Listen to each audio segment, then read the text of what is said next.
আসসালামু আলাইকুম, সবাইকে খাইরুলস কিচেন থেকে স্বাগত। আপনারা অনেকভাবে রান্না করে গরুর মাংস খেয়েছেন। আজকে আমি আবারও একটি নতুন রেসিপি নিয়ে হাজির হয়েছি আপনাদের সামনে। আমি আজকে রান্না করব গরুর মাংসের কোপ্তা কারি।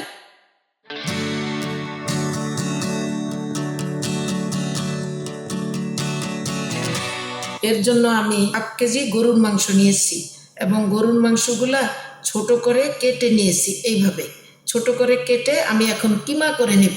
কিমা মেশিনে এই যে কিমাগুলা দেখুন, কিমাটা এমন হবে। আপনারা অবশ্যই কিমা মেশিন সম্বন্ধে আইডিয়া আছে, সেই কিমা মেশিনে কিমা করে নিব। আমি এখানে রান্না করার জন্য আমি প্রথমে কিমা নিয়েছি একটা প্যানে। কিমা নিয়ে আমি এখন এক এক করে মশলা দিব। আমি প্রথমে দিব 4 চামচে 2 চামচ রসুন বাটা, 2 চামচ আদা বাটা, একটু লবণ 1/2 চামচ, 2 চামচ জিরা বাটা, চামচ হলুদ খুব একটা বেশি না, কম। গরম মশলা সব প্রকার গরম মশলা, আর কিছু দিব তেজপাতা, 4-5টা শুকনা মরিচ।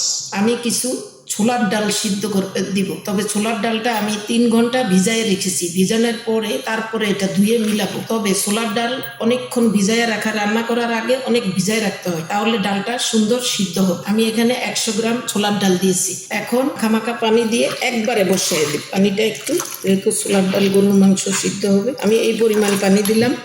দরকার হলে পরে আবার একটু গরম পানি দিব। একেবারে সিদ্ধ হয়ে শুকায় যাবে। এখন আমি চুলায় বসিয়ে দিয়ে এই যে সিদ্ধ হবে। সিদ্ধ হওয়ার পরে দেখাবো কেমন। কিমা এবং ছোলার ডাল দিয়ে সিদ্ধ বসিয়েছি। এখন আমার এগুলা সিদ্ধ হয়ে গেছে। সিদ্ধটা কেমন হয়েছে দেখুন। যেই মশলাগুলা দিয়েছি এগুলাও এর সাথে বেটে নিব। আপনারা ইচ্ছা করলে বাটতেও পারেন পাটায়, অথবা ব্লেন্ডার করে। এই যে ছোলার ডালও সিদ্ধ হয়ে গেছে, কিমাটাও সিদ্ধ হয়ে গেছে। এখন পাটায় বেটে নিব, অথবা আপনারা ব্লেন্ডারে ব্লেন্ড করে নিতে পারেন।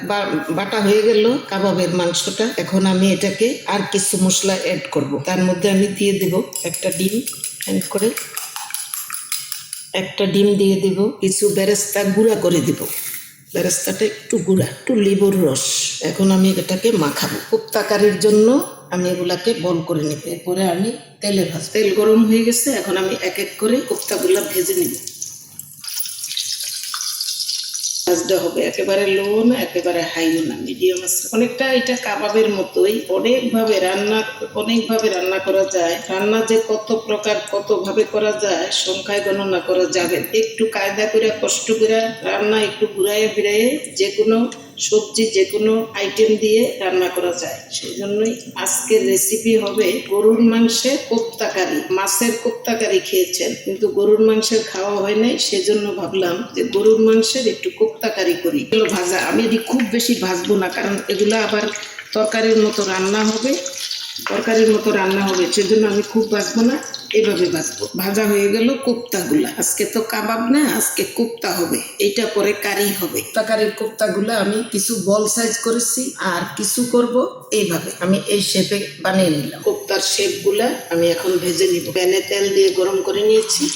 এখন এগুলা ভাজা হয়ে গেছে, এখন আমি উঠিয়ে ফেলবো। কোপ্তাগুলা ভেজে নিলাম। এখন কারি করার পালা। তরকারি কারি করার জন্য এখন প্যান বসে তেল দিলাম। তেলটা দিয়ে দিব পেঁয়াজ বাটা টেবিল চামচে 7-8 চামচ, লবণ দিব 1/2 চামচ, পরে দেওয়া যাবে। জিরা দিব 1 চামচ, হলুদ 1/2 চামচ, মরিচের গুঁড়া 1 চামচ, 1 চামচ রসুন বাটা, 1 চামচ আদা বাটা, একটু গরম মশলা বাটা, একটু টমেটোর পেস্ট টেবিল চামচে 3-4 চামচ হবে।